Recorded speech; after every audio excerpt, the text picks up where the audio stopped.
घट रहेगा आगे आएगा का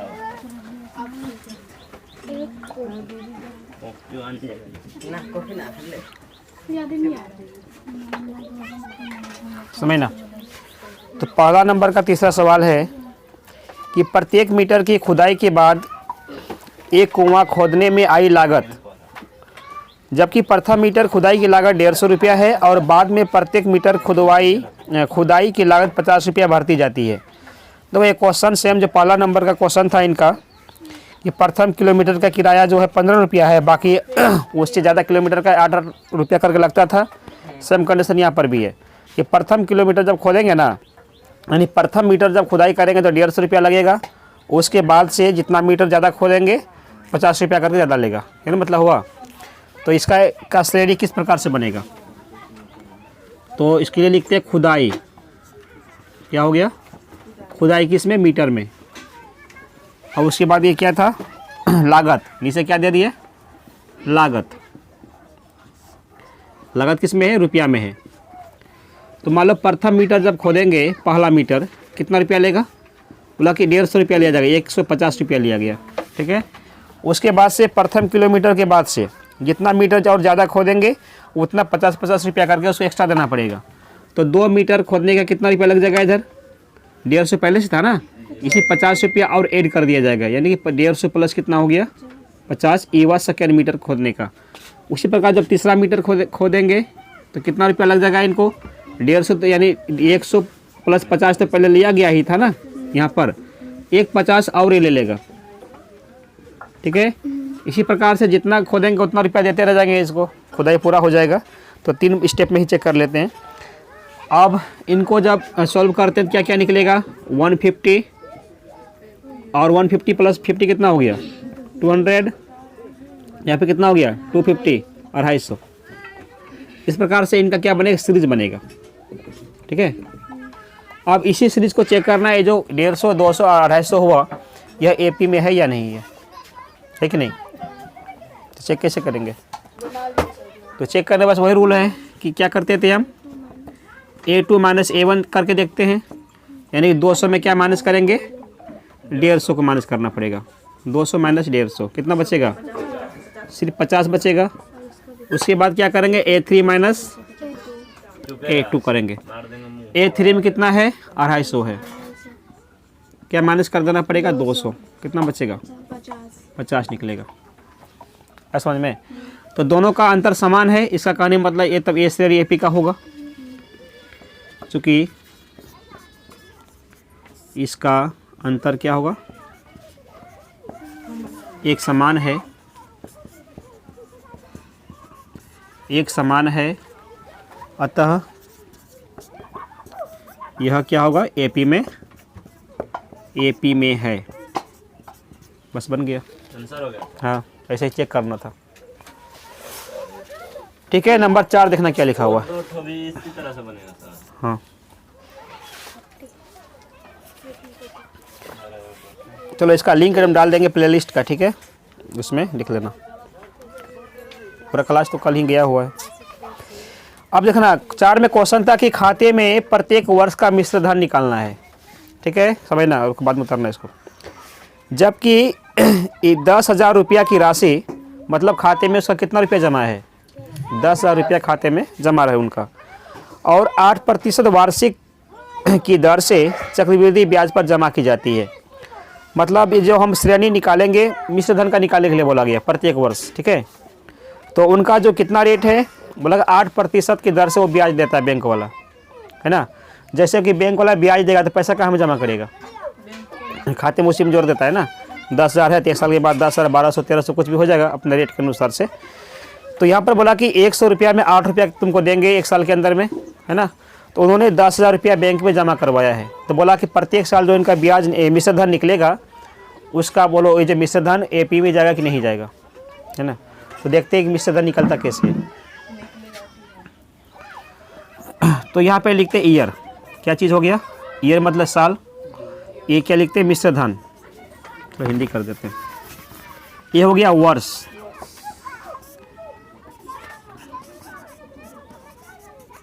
पता है मिश्र धन क्या होता है, मतलब कि जितना रुपया दिया वो भी है, जितना ब्याज मिला उसको, जब दोनों को जब एक साथ जोड़ के बोला जाए तो उसको क्या बोलते हैं, मिश्र धन बोलते हैं, यानी मूलधन प्लस ब्याज।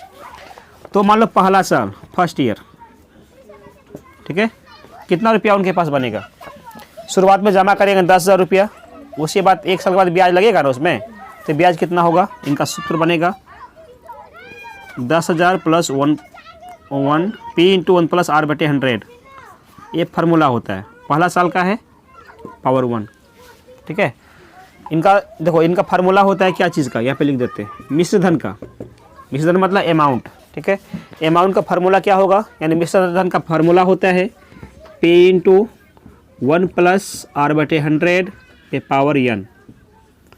ये होगा मिश्र धन निकालने का फार्मूला। कैसा मिश्र धन, चक्रवृद्धि मिश्र धन का सूत्र होता है, ठीक है, 8 में पढ़ा होगा। अब P का मतलब क्या होता था, P मतलब मूलधन है, R मतलब दर है, n मतलब क्या होता है, n मतलब समय दिखाता है। जितना साल का निकालेंगे वो इसका पावर लगा देंगे तो उतना साल का मिश्र धन निकल जाएगा, ठीक है। तो पहला साल का निकाल रहे हैं ना, तो n की जगह पे क्या लगेगा, 1 लगेगा, ये हुआ पहला साल का मिश्र धन। उसी प्रकार से जब सेकेंड साल का निकालेंगे, दूसरे साल का जब मिश्र धन निकालेंगे तो 1,000 कि 10,000 था ना, 10,000 था,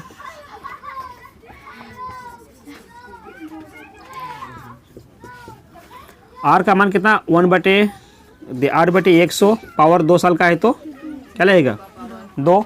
AP चेक करने के लिए कम से कम 3 पद चाहिए, 2 पद से चेक नहीं होगा, कम से कम 3 पद चाहिए। थर्ड ईयर का तीसरा साल कितना होगा 10,000 1 प्लस R/100 बाई 3 साल का, तो इतना पावर हो गया। अब इनका जो मान निकलेगा वो चेक करना AP का है कि नहीं है, इनसे यही छोड़ दिया है। और एपी भी बताया, AP नहीं होगा ये,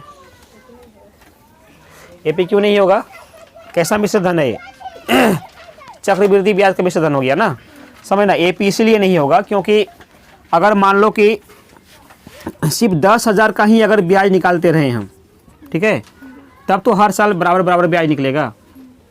मान लो कि एक साल निकालेंगे 10,000 का ब्याज, सेकेंड साल निकालेंगे 11,000 का ब्याज, और अगला साल निकालेंगे कितना 12,000 का ब्याज, तो हर साल में तो ब्याज का तो अंतर होगा कि नहीं होगा, इसमें कम ब्याज, इसमें ज़्यादा ब्याज, इसमें और ज़्यादा ब्याज होगा। तो इसका मतलब ये जो ब्याज बढ़ने का क्रम है तो बढ़ रहा है ना, एक बराबर कहाँ हो रहा है। तो चक्रवृद्धि ऐसा इसीलिए होगा क्योंकि चक्रवृद्धि का मतलब ही होगा जो भी ब्याज बनेगा पहला साल के अंदर में लास्ट में, ठीक है, वो मूलधन में जोड़ देंगे, जितना रुपया बनेगा उसका ब्याज फिर से चलेगा अगले साल के लिए, फिर जितना होगा फिर इसमें जोड़ देंगे, फिर इसका अलग से चलाएंगे, तब तो मूलधन बढ़ रहा है उसका ना, तो ब्याज का ब्याज भी तो बढ़ जाएगा। तब AP कैसे होगा, क्योंकि अलग अलग ब्याज का जो मात्रा है वो अलग अलग टाइप का बढ़ रहा है, वो AP नहीं कह सकते। तो AP तो होगा ही नहीं होगा AP। अगर इनको सॉल्व किया जाए थोड़ा सा बड़ा होगा, देखो देखते क्या निकलता है। यहाँ पे हुआ 10,000 रुपया, ठीक है, गुना करते हैं 4 का 4 25 के 100, 25 4 29/25, 29/25। यहाँ पे आते हैं सब निकलेगा 10,000 इंटू 29/25। इसका पावर कितना लगेगा, पावर 2 हो जाएगा 10,000। 4 गुना 8 ना कटेगा, 29 कैसे हो गया, रुको 1 मिनट, 4 गुना 8 कटेगा, 4 2 8 था ना, 4 दूनी 8, 25 2 27 हो गया इसमें।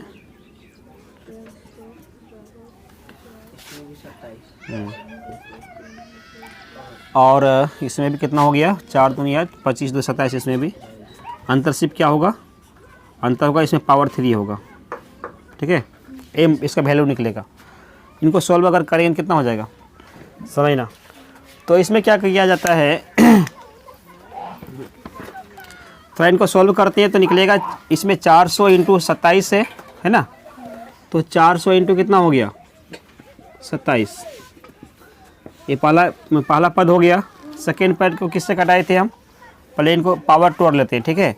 तो 10,000 गुना 27 इंटू 27/25 इंटू 25, 10,000 27 के स्क्वायर कर देते हैं 729, 27 के स्क्वायर कितना हो गया 729, 25 के स्क्वायर मतलब 25 गुना 25 दो बार करना है, इसको ऐसे लिख देता है कटाने में ठीक रहेगा। चलो लास्ट स्टेप में क्या था, 10,000 इंटू 27 पे पावर 3, 10,000 27 पे पावर 3 यानी 7 कितना हो गया, कितना बताया था, 19,683। चलो 27 का पावर 3 19 तोड़ेंगे तो 19,700 683। 25 कितना बार होगा इसमें, 15,525। इसको ऐसे ऐसे कर लिए, कटाने में सुविधा रहेगा, समझना। कटा देते हैं इनको। 25 एक बार में, 25 चौके 100, 2 दूर चल गया इधर। 25 एक बार में, 425 कितना बार में कटेगा, 16 बार में। 100 में कितना 25, 4 25 तो 1600, 400 में कितना 25, 400 के 1600 हो गया, यानी 16 बार में 25 से कहानी खत्म हो गया। 16 इंटू 729 करेंगे, यहाँ पे चलते हैं। यानी क्लियर क्या पता चला कि 2 25 करता है कितना बार में, 16 बार में। तो दोनों को साफ करो, कितना निकल गया, 16। एक ही बात हुआ, 1 25 तो बच गया, वो नहीं कटेगा, है ना। तो 16 इंटू इतना बटे 25 करना पड़ेगा। चलो अब इनको गुना कर देते हैं। 400 गुना 27, 7 चौके 28, कितना बचेगा 2, 4 दूनी 8, 2 10, डबल जीरो यहाँ पर 1080, 10,800 हुआ। 16 इंटू 729, 16 में कितना होता है 144, नहीं 14 बच गया। 16 दूनी 32 और 14 11 46, 11 66 4 11 66 4 11 66 4 कितना हो गया ना। और यहाँ पे करेंगे 16 इंटू 683 गुना 16 कितना हो गया, 16 तिया 48, सर हाँ 32 39 28 32 39 28 39 28, इतना गुना इतना हो गया, बटे कितना हो गया नीचे में 25 हो गया। कटेगा। समझो, इनको थोड़ा सॉल्व कर लेते हैं। अब सॉल्व कैसे करें, 25 से भाग देना पड़ेगा ना, कटेगा नहीं, ये पॉइंट में निकलेगा। देखो कैसे करना पड़ेगा बता देते हैं। क्या कर देते हैं, 10,800 और 11 66 4। और समझो अगर इस तरह का कहीं पर ये भाग दिया हुआ रहे जहाँ पर कि लगता है कि अगर इनको हम जीरो वाला अंक पहुँचा सकते हैं। जीरो मतलब क्या हुआ, अगर 25 को किसी भी अंक को अगर हर में अगर रहे, अगर उनको लगे कि अगर हम यहाँ तक पहुँचाने में सक्षम हैं, एक पे जीरो वाला संख्या अगर बना सकते तो बना लो, उसको आसान होगा ना। तो 25 में क्या ऐसा गुना करें जिससे कि एक पे जीरो वाला संख्या बनेगा।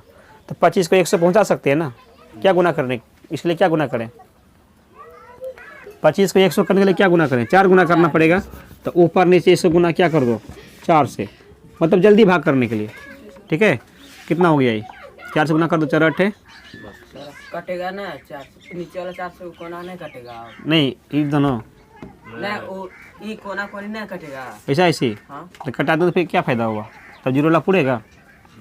हमको जीरो कर इसी 4 से गुना करने के लिए ऐसा काम किए, और उसे गुना देंगे तो मेरा मकसद बेकार हो जाएगा। फिर कितना 32 3 बचेगा, 8 3 11, 1 9 चौके 36 और 1 37, कितना 3 12 3 15 कितना 1 बचेगा ना, 4 दिन 8 और 1 9, 4 3 12, नीचे कितना हो गया 25 चौके 100 हुआ।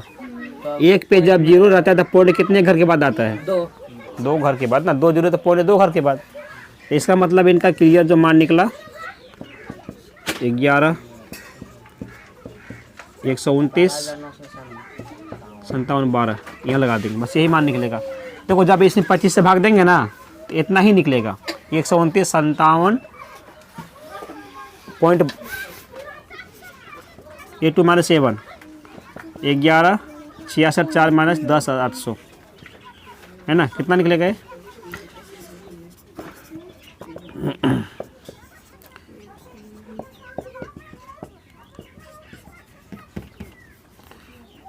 ग्यारह है ना,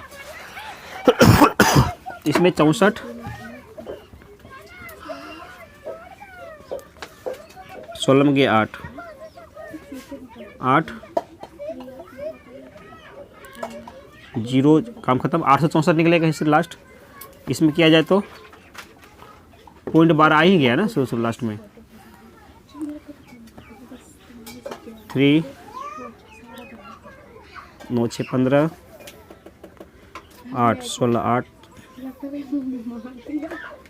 इसमें एक में एक गया, कहानी ख़त्म, कहानी ख़त्म। कितना बचेगा 893.12। यहाँ बराबर तो हुआ नहीं, वही कंडीशन इनका अंतर क्या हुआ, एक समान नहीं है, और सामान एक समान नहीं है।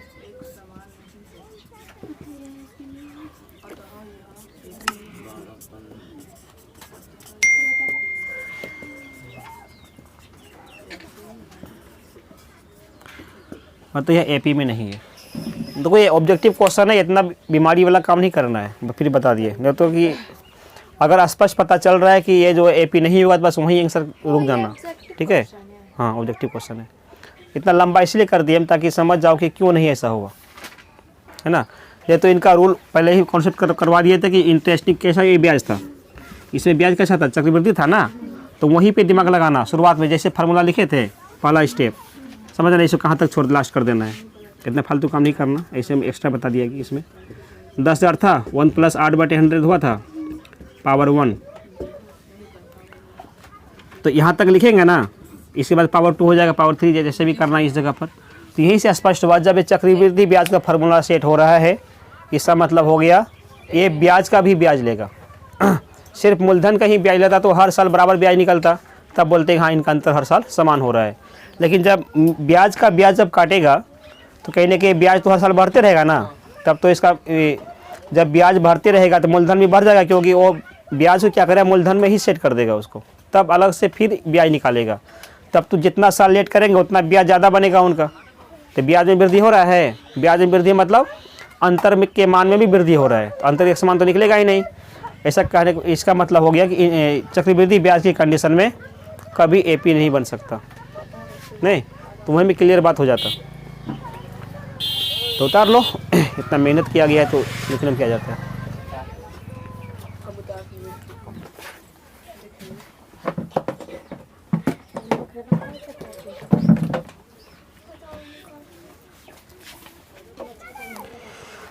दो नंबर में सवाल है, इनमें लिखा हुआ है कि दी हुई एपी के प्रथम 4 पद लिखिए। कितना पद लिखना है, 4 पद लिखना है। जबकि प्रथम पद ए और सार्वंतर डी निम्नलिखित है। मतलब प्रथम पद को ए कहा गया है और सार्वंतर को डी कहा गया है, और हर नंबर में सबका मान लिखा हुआ था। जैसे 2 नंबर का पहला क्वेश्चन था, इसमें ए का मान भी लिखा हुआ है और डी का मान भी लिखा हुआ है, ठीक है। ए का मान 10, डी का मान भी 10 है, ए का भी 10, डी का भी 10। बोला प्रत्येक नंबर के लिए प्रत्येक डी है तो दी गई एपी के प्रथम 4 पद लिखना है ना। सब क्वेश्चन में 4 पद लिखना है। तो 4 पद का मतलब क्या हुआ, A1 लिखना है हमको, A2 भी लिखना है, A3 भी लिखना है, और कितना A4 भी लिखना है। ये 4 पद हुआ ना। अब पता था A1 का मतलब क्या होता है, A होता है सिर्फ, और A2 का मतलब क्या बताए थे, A + D बताए थे।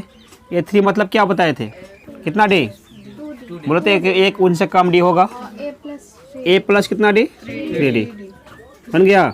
दोनों का मान यहाँ पर है ही ना, बन लगा दो आंसर आ गया। A का मतलब कितना 10, A + D 10 + 10 हुआ, दोनों का 10 ही मान है। A + 2D यानी 10 + 2 इंटू ये ना हुआ, फिर 10 + 3 इंटू 10 बन गया। सोल्व करो इनको, 10 10 10 20, नहीं कितना 10 दूनी 20 है 10 30 है ना होगा, नहीं तो 12 10 21 मत कर देना, पहले गुना फिर बाद में जोड़। हाँ 10 दूनी 20 हुआ, जोड़ेंगे 10 तो कितना हुआ 30, 30 10 40, यही हुआ 4 पद, 10 20 30 40। जितना क्वेश्चन सब इसी फॉर्मेट में चलेगा। फिर बोलेगी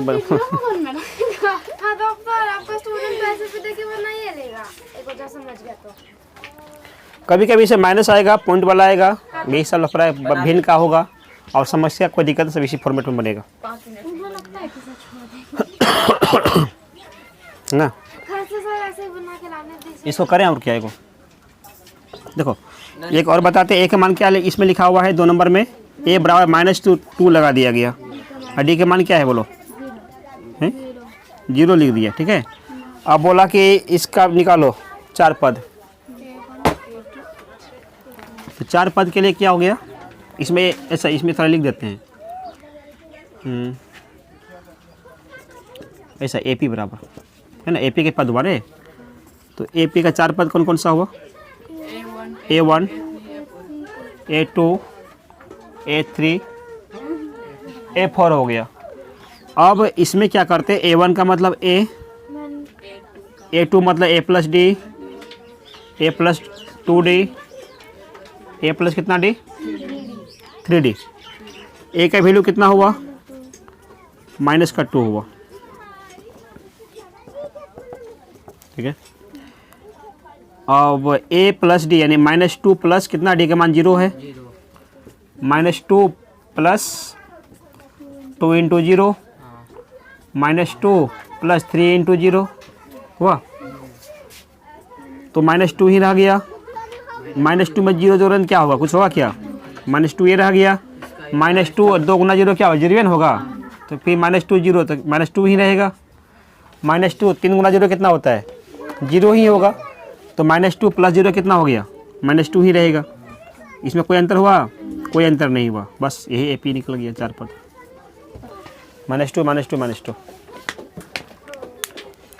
बन रहा है। इसी प्रकार से बाकी सवाल भी बनेगा। A का 4 D का -3। देखो दूसरा का तीसरा क्वेश्चन जो है 3 नंबर में सवाल है, A का मान और D का मान।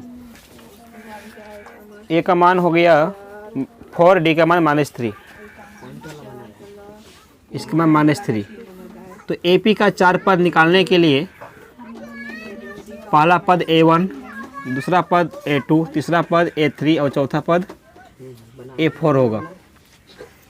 A1 मतलब A, A2 मतलब A प्लस D, A3 मतलब A प्लस 2D, A4 का A प्लस 3D। A का मतलब 4 हो रहा है, हवाई नहीं, 4 प्लस D का मतलब -3, 4 प्लस 2 क्या हो रहा है, D का मतलब -3, 4 प्लस 3 इंटू -3। अब इनको सॉल्व करेंगे कितना कितना निकलेगा, 4 ब्रैकेट खोलेंगे तो प्लस माइनस बन के क्या बन जाएगा, -3। यहाँ पर 4 2 इंटू -3 क्या बनेगा, -6, 4 3 3 9, माइनस प्लस माइनस बन गया। अब यहाँ पे देखा जाए तो 4 में गया 3 तो 1, 4 में गया 6 तो -2, 4 में गया 9 तो -5। इस प्रकार से ये 4 1 4 1 -2 और -5 इनका क्या हो गया, AP का 4 पद निकल गया सामने। ठीक है, उसी प्रकार से 2 नंबर का 4 नंबर देखो, इसमें A का मान क्या है और D का मान क्या है। तो A का मान इसमें लिखा हुआ था -1.25 और D का मान -0.25, -1.25 और D का -0.25। क्या 4 नंबर ना, ये कितना का है, 5 नंबर, ये 5 हो गया ना। हाँ, अच्छा 4 में -1 और 1/2 -1 और 1/2 1/2। प्लस में हो गए। ठीक है, अब इसका फिर इसी प्रकार से क्या निकालते हैं, AP का 4 पद निकाला जाए। AP का मतलब 4 पद A1 A2 A3 A4, A plus D, A plus 2D, A plus 3D। A का मतलब -1 हो गया, -1 प्लस D मतलब 1/2 हो गया। A का मतलब -1 प्लस 2 D मतलब 1/2, -1 प्लस 3 इंटू 1/2। -1। अच्छा -1 और 1/2 कितना हो गया है? जब इनको सॉल्व करेंगे तो कैसे सॉल्व करते हैं? 2 1 2 -2 + 1, ये ना होगा -2 + 1। अब ये 2 2 कट गया, -1 + 1 बचा हुआ है, -1 + 1। यहाँ पर भी कितना हो गया? -1 गुना करें तो कितना निकलेगा? +3/2, 3/2 निकला ना।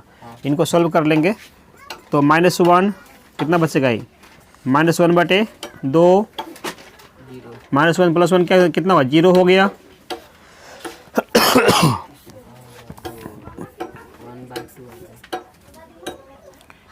0। इनको देखो, इनको सीधा सॉल्व कर देते हैं। -2 + 3 कितना हो गया? 1/2। ठीक है ना। तो इस प्रकार से जो है इसका क्या निकल गया सामने? -1 -1/2 0 और 1/2, इनका 4 पद निकल गया।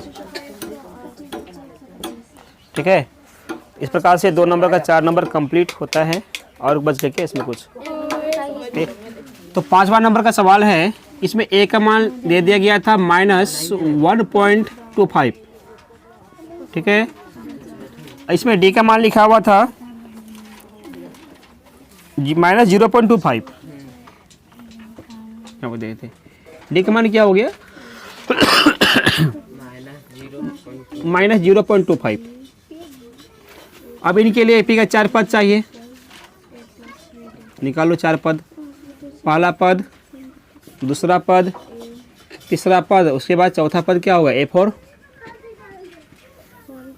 a1 मतलब a + d, a + 2d, a + 3d। a का मतलब -1.25, -1.25 प्लस कितना है? माइनस का 0.25। ठीक है, फिर a का मतलब -1.25 + 2 × -0.25। तो ठीक है, a माइनस में है 0.25, ध्यान देना। उसके बाद -1.25 + 3 × d का मतलब फिर क्या हो गया? -0.25। यहाँ तक कंप्लीट है। इनको सॉल्व थोड़ा करते हैं। -1.25 प्लस माइनस क्या बन जाएगा? माइनस का 0.25। देखो -1.25 आप गुना करेंगे 0.25 × 2 कितना होता है? 25 दूनी 50 होगा। इसका माइनस प्लस क्या बनेगा? -50, ऐसे लिखिए ना। अब रही बात पॉइंट का, देखो पॉइंट का टेंशन मत लेना, नहीं तो पॉइंट देखो आदमी कहाँ पे मतलब घबरा जाता है एग्जाम में, जब देखिएगा कि बाप रे बाप कितना बड़ा बड़ा पॉइंट दे दिया, ये नहीं करेगा तो वही में इसका दिमाग खराब हो जाता है। तो पॉइंट मतलब टेंशन नहीं लेना है, पॉइंट का गुना बिल्कुल आसान होता है। समझ आ, पॉइंट है ही नहीं, डायरेक्ट बिना पॉइंट का गुना 25 दूनी कितना? 50। अगर पॉइंट है तो पॉइंट का स्थान गिन लो, पीछे से कितने स्थान के बाद पॉइंट लिखा गया है, तो पीछे से 2 स्थान के बाद पॉइंट है, तो यहाँ पर भी क्या करेंगे? 1 2, यानी यहाँ पर पॉइंट लगेगा 2 स्थान के बाद। आगे कुछ नहीं बचा तो क्या होगा? 0। बस यही कॉन्सेप्ट है पॉइंट वाला गुना करने का। फिर यहाँ पर क्या करते हैं? -1.25, 25 कितना होता है? 25 50 होता है ना। 25 कितना निकलेगा? 75। इनका माइनस प्लस क्या बनेगा? माइनस का 0.2 अंक के बाद है तो 1 2 यहाँ पे लग जाएगा, आगे कुछ नहीं तो 0। बस इन्हीं को सॉल्व करते हैं। 1-1.25, चलो यहाँ पर भी माइनस, इसका भी माइनस, तो समान चीज में तो ऐड करते हैं। तो 1.25 में अगर 0.25 को ऐड किया जाए -1.50 कैसे नहीं, इन दोनों का आपस में जोड़ेंगे ना। हाँ तो -1.50 1 पॉइंट कैसे रहेगा? हाँ 5, ठीक है। चलो देखो, ऐड करने के लिए बताए थे कैसे होता है। पॉइंट के इधर का इधर ही ऐड करेगा, पॉइंट को उधर का उधर ही करना है। तो 1 और 0 कितना इधर से करते, इस साइड से 5 5 10 और 2 2 कितना हो गया? 4 और 1 मिला करके 5 की 5 हो गया नहीं। और वहाँ पर 0 1 तो 1 ही रहेगा। क्या बोले 1.50 बोले थे। 0 लिखो नहीं लिखो मतलब बराबर है, कोई दिक्कत नहीं, लिख भी सकते हैं। आगे चलते हैं। 1.25 और 1 पॉइंट कितना है 50, कितना हो गया 25 वाला पार्ट जो 50 में ऐड होगा 1.75 यानी 75 हो गया। उसके बाद यहाँ पे कितना हो गया 1.25 और 75 और 25 जोड़ेंगे कितना होगा, यानी 75 50 कितना 75 25 कितना 100 होगा ना। 100 का 00 एक बच गया हाथ में ना, एक चलेगा इधर 0 और 1 1 है, एक मिला करके 2.00 यानी 2 ही धरो। बस यही क्या हुआ इनका एपी का 4 पद सामने। सर इसका आंसर तो देखिए कैसे निकाली। हमने पॉइंट उड़ा के कटा के उसके बाद बनाए, ऐसे गलत तो नहीं गलत ऐसा स्टेप मत करना। अगर क्वेश्चन यहाँ पर पॉइंट में है तो कहीं ना कहीं आंसर ही पॉइंट में ही निकलेगा। ठीक है, हाँ शाम का बच्चा सांप ही ना होगा, ये मतलब है नहीं होता है, बोल रहे हैं मतलब सांप का बच्चा खरगोश थोड़ी हो सकता है। मतलब का नहीं मतलब, अगर क्वेश्चन हमेशा याद रखना, अगर क्वेश्चन में कहीं भी पॉइंट वाला जिक्र किया गया है आंसर भी हमेशा पॉइंट में ही निकालेगा तो निकालना। ठीक है, अगर क्वेश्चन कहीं भिन्न के रूप में है तो आंसर अगर बटा में होगा तो बटा ही छोड़ देना, पॉइंट मत करना उसको। है बात समझ में? तो जैसा क्वेश्चन उस अनुसार से आंसर सिखाएगा, किया जा सकता है चाहे कोई चाहेगा तो, क्योंकि उनका आंसर शीट में आंसर मैच नहीं करेगा, हाँ तो काट देगा। नहीं तो ऐसा ही करो जैसा है। ठीक है, तो यहाँ तक आज बढ़ाने देते हैं, कल 3 नंबर से चलाते हैं। चलो।